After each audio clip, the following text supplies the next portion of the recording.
Takže nazdar lidi, já vás vítám u mého 4. videa. Možná, že se divíte, proč jsem tady na ploše.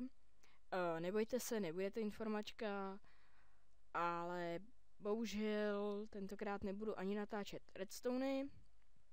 Dneska jsem tu kvůli tomu, abych vám ukázal, jak si stáhnout Mekteru a jak si přes ní udělat Golden Tunnels a dát se je do Minecraftu.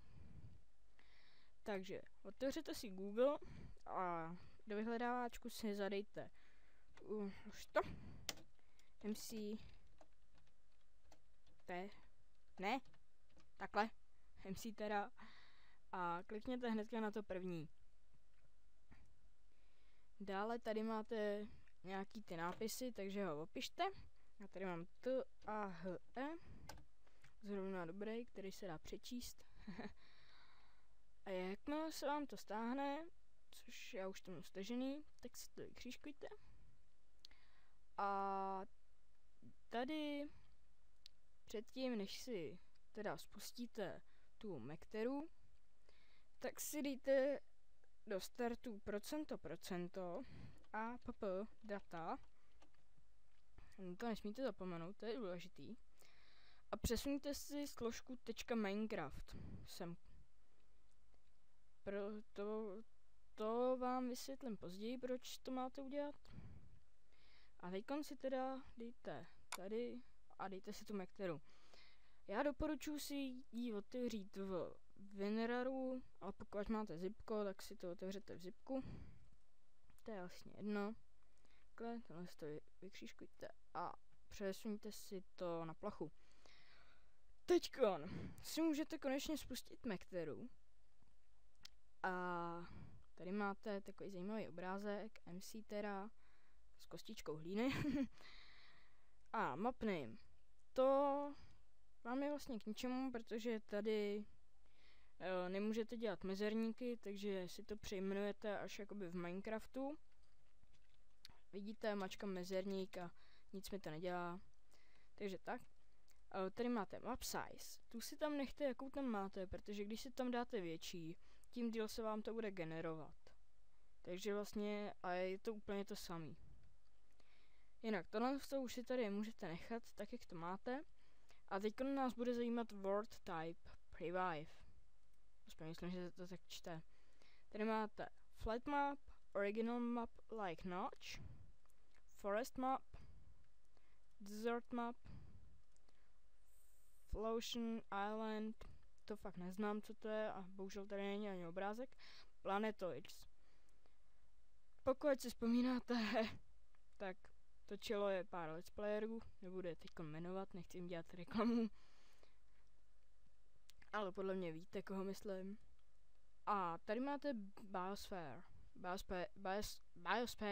biosféry. Ty budu nejspíš taky točit, musím se dohodnout s Humanem, protože já bych chtěl mít jakoby 2 let's playe a 1 tutoriály, ale uvidíme, jak to vyjde. Ale dneska jsme tu hlavně kvůli tomuhle, Golden Tunnels. Vidíte, tady máte takový hezký obrázek k tomu. A to je asi tak teďkon, tady pro tohle všechno. A teďkon, tady máte Mac, nějaký tohle setting, to si nemusíte klikat, to je vám k ničemu. Tady tohle taky, protože to vám vyjede taková kolonka. Ale tohle, ten player setting, ten už si tady nechte. Tady máte level, což je výška, tam si dejte 15. Food post si dajte taky 15. Ježiš, já nějak divně mluvím. A dejte si OK. Word Generation Setting. Tohle horizontal radius. To jsem nikdy nepoužívám a používat asi ani nebudu, protože s tím neumím. Jestli se to někdy naučím, tak uvidíme. Tak to asi budu používat. A teďka už to máte teda tak nějak všechno. A teďka si dejte Generate Map.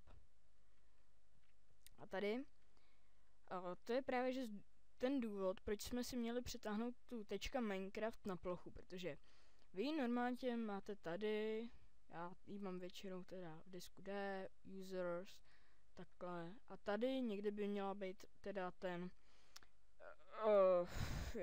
co to je, jo, rooming. Jenomže ono vy to tady nenajdete, protože je to skrytá složka. Takže proto si to přetáhněte na plochu, dejte si tady desktop, rozklikněte si .minecraft a saves. A máte to. Je to 1000krát rychlejší, než tam milionkrát klikat a hledat.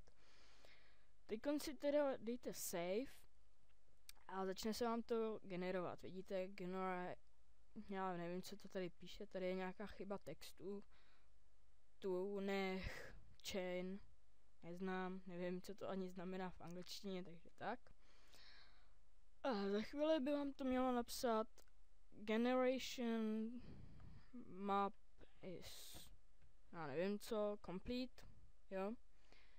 To vám to napíše za chvilku.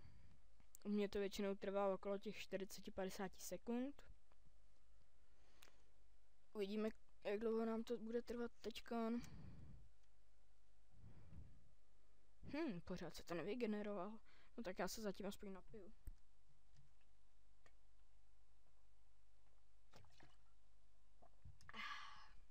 Vidíte, 47 sekund.